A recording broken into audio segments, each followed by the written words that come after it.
Pokemon has announced a new Presents coming out February 27th, 2023.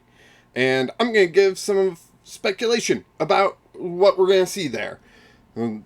Welcome to Jank Play TCG. My name is Landon, and here we play Jank.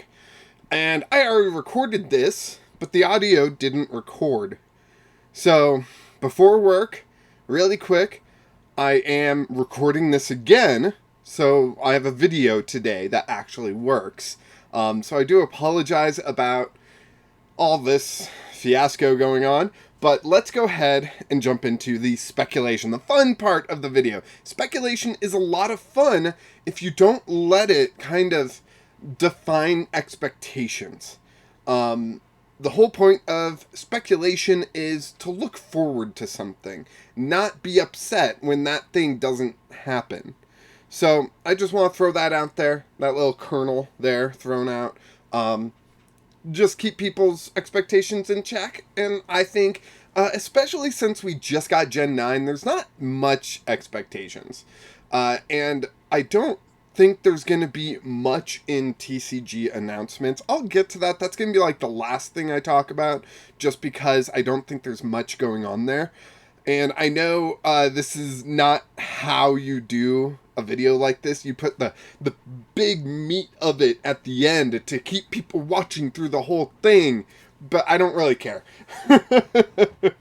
Let's get you guys the information, just my speculation about it. And I want to start off looking at the video games, the mainline video games. Then I'll go into the ongoing live service games that they have out, talk about some spin-off games, and then end with the TCG. Maybe I'll talk about the anime. There's not much to talk about the anime, though.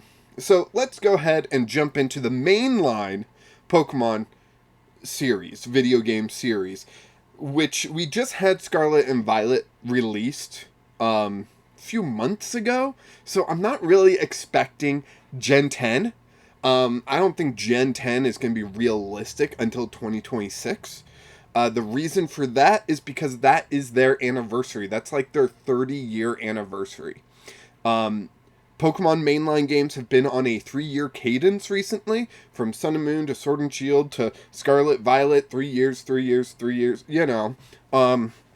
So I kind of don't really see Gen 10 happening till the earliest being 2025. However, with 2026 being their 30-year anniversary, it's got to be hard to pass up Gen 10, which is a good number. You know, they're going into double digits, you know. 10 is a significant number, and 30 years is also very significant. So, I think Gen 10 won't be until 2026 to celebrate their 30-year anniversary. So, in between now and then, there are a few projects that I kind of expect to see. There's actually more projects than there are years, so I don't know how exactly they'll fit this. But here are the 4 games that I think we will see within this time span, and then I'll say which one I think is most likely during the present. So the first thing that we might see is extra content for Gen 9. Whether that is DLC, which is more likely, or a third version, which is unlikely because of what happened with Sword and Shield, that is one project that we could see in those years. Another project is Let's Go Johto. Let's Go Eevee and Let's Go Pikachu, which celebrated the Kanto region with very different mechanics for catching and leveling up and training, experience, all that stuff. That series, I absolutely love. I loved the Let's Go series. I thought it was a lot of fun. It took a more casual experience for the Pokemon games, without all the needlessly grinding and everything. It let you revisit a loved region, and seeing the Pokemon running around in that region was just so much fun. And I would love to see that series continue as the double remake. So they already remade Gen 1 with Fire Red, Leaf Green, and then they remade it again with the Let's Go games, which made it more casual, more more younger audience friendly, which I think is important. I think doing that actually allows them to push the mainline series a little bit more, having a series for younger audiences, pushing, so they can push the mainline series a bit more in certain aspects. Not more adult, but just more complex. So Let's Go Johto is a game that I think we could see between Gen 9 and Gen 10. The next one I would say would be Gen 5 remakes. They're the next ones up for a remake. If you follow the cadence that they've set for remakes, I believe Gen 5 is the next one. Yeah, Gen 4, we just got Gen 4, so Gen 5 would be the next one. I wasn't that big a fan of Black and White, and so I didn't play Black and White 2. I know people love Black and White 2. So I would be excited to play Black and White again. Right now, the DS copies are way too expensive for me, but the getting a remake of them and hopefully fix some of the issues I experienced with it. It was just overly grindy, in my opinion. Fix some of those issues, I think would really make me enjoy Gen 5 a lot more. I really do enjoy a lot of the Pokemon designs from there. I mean, Vanillite is an awesome Pokemon. I know people hate on it, but I love it. And so Gen 5 remakes could be happening. I don't think it'll happen so soon from the Gen 4 remakes. We just got those like 2 years ago, like not last year, but the year before. And so, that could be an option.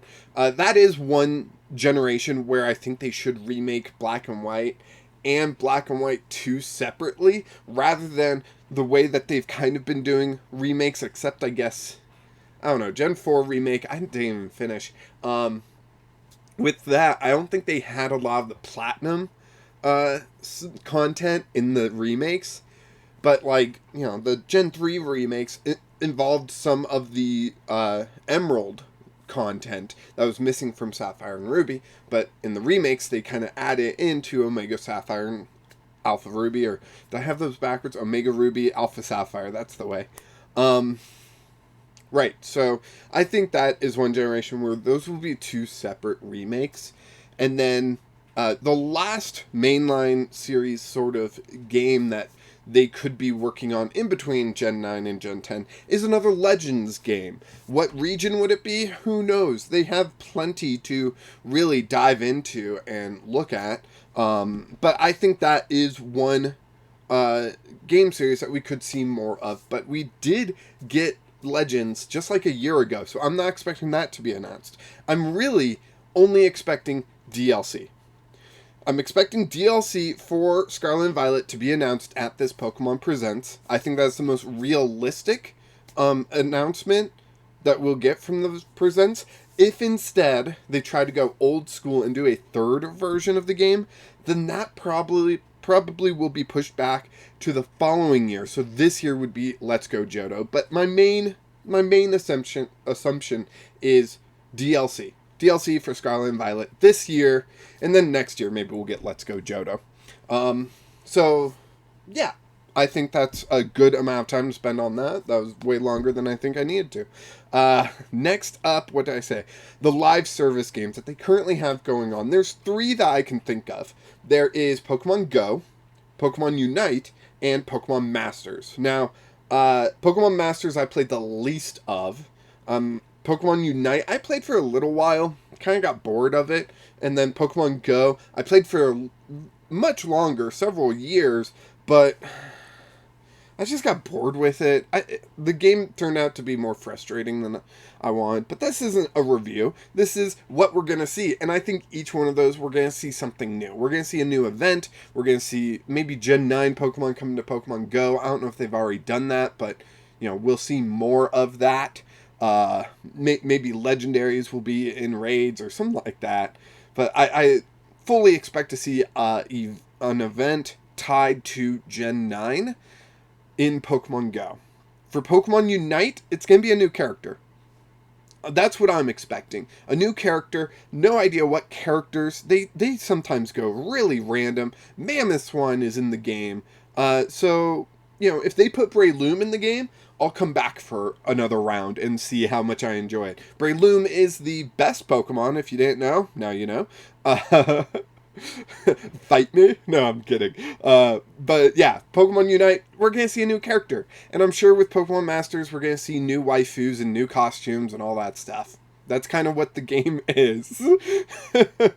One of those gacha games with, all the anime waifus that, people really want. So, as far as I know, that's what that main draw of the game is.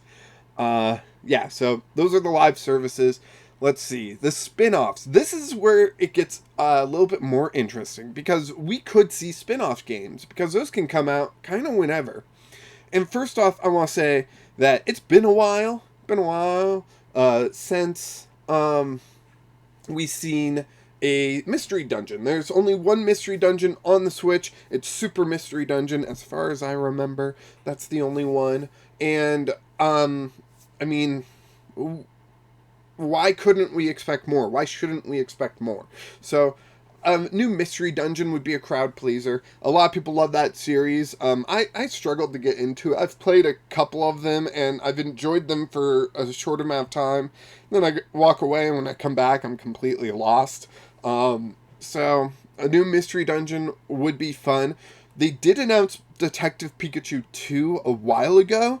Fully expect to see something along those lines at some point.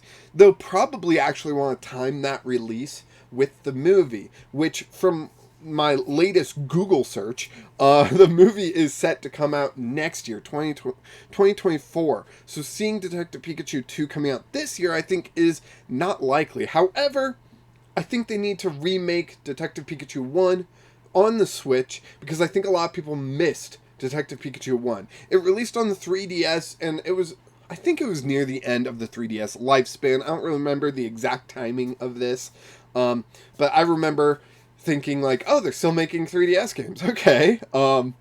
And I was distracted with other games on the 3DS and everything. I always meant to pick up Detective Pikachu. I didn't. My wife did. She played it. She said it was fantastic. But I think bringing Detective Pikachu, a remake, onto the Switch would be a fantastic idea to get people ready and excited for the sequel. And to show people that played the first one how it's going to work on the Switch now that you don't have those double screens. So I think that would be a no-brainer. Release the remake this year, have the sequel come out next year. Nintendo's kind of doing this with Metroid. They released Metroid Prime Remastered, and they're probably going to release Metroid Prime 2 Echoes Remastered and Metroid Prime 3 Corruption Remastered. I think it was Corruption. Leading up to Metroid Prime 4 being released, because remakes are more simple to produce and release than a full new game. So that's kind of what I see happening. But I don't know how much of a cue Pokemon takes from Nintendo and Nintendo takes from Pokemon. Like I don't know their history enough to know if that is something likely that Pokemon would look to Nintendo and be like, oh, that is a good idea, let's do that, or what. So Detective Pikachu Remastered could be coming. I personally would also love to see a Pokemon Ranger game. Now, I did not get a chance to play the Pokemon Ranger games. They kind of just passed me by during the DS era. But I always heard fantastic things. It always seemed like the type of experience I would like, where you're using Pokemon to solve puzzles, to explore this world and solve the mysteries of the story, which sound just fantastic. So a Pokemon Ranger, we haven't seen one in such a long time that I would love to see a new one. And of course there could be countless others. There's always like a Pokemon puzzle game, Chirozy, I think it was called. That could be coming. Who knows? There's a lot of different options. Pokemon anime, maybe we'll get like English date for the Scarlet and Violet anime, although I think they still need to release the final bit of the Sword and Shield era anime where we get to see Ash in the Pokemon League, which I know a lot of people are excited about. We've already seen all the spoilers and everything. I don't know if that's out in English. Yeah, I watch my anime English dubbed. People are gonna hate me for that. Oh well. So yeah, that's the anime section of that. So finally, let's talk about the TCG. So this Pokemon Presents actually provides Pokemon TCG Live a really fantastic platform to get in front of everyone's face. Whether or not that's a good thing or a bad thing, due to the bugs that are in TCG Live and people's complaints about TCG Live, is up for debate. What's not up for debate is the fact that Pokemon TCG Online will not be supporting the Scarlet and Violet set and future sets. So, once those release and rotation hits, Pokemon TCG Live will be the only place to play the current format, to play with current cards, to play. Basically, period. So, I think it's very important for this Pokemon Presents, which is, to kind of address that to the wider audience. We've had press releases, but I think Pokemon themselves stating Pokemon TCG Online will no longer be supported, and Pokemon TCG Live is getting its official release date, March 31st. Even though there's still issues, even though there's still features that I wish would come to the game, I actually have a video that I delayed for this video that will be coming out on Saturday about wishlist features of Pokemon TCG Live, of features that I wish they would have, that I, basically that. I would hope we get eventually. So, whether or not you think TCG Live is ready for the big times, it's coming. It's going to happen. It has to.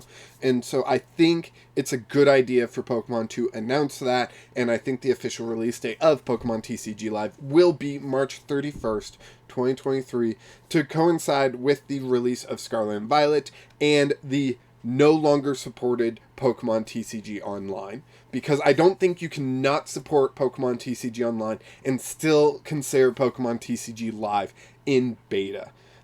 It has to be a full release. It just has to, or else we don't have a full released game to play digitally Pokemon TCG, and that's a little weird. I know I've been on live for a while now, and I really appreciate what's going on there, and I'm having a lot of fun, even though I know there's a few minor issues with it, and bugs do occur. Bugs occur in every video game, but, I think they still need to announce it, and that's the TCG news. I don't really have much else to go into. TCG is usually not really represented in these Pokemon Presents. Sadly. They don't really announce new sets. We kind of know about the set even after Scarlet and Violet, which I think is being called Triple Beat. That might be the Japanese set. I try not to spend too much time focusing on the future of the Pokemon TCG, because if you do that, you miss out on all the fun stuff in the present. So I'm trying just to focus still on all of Sword and Shield.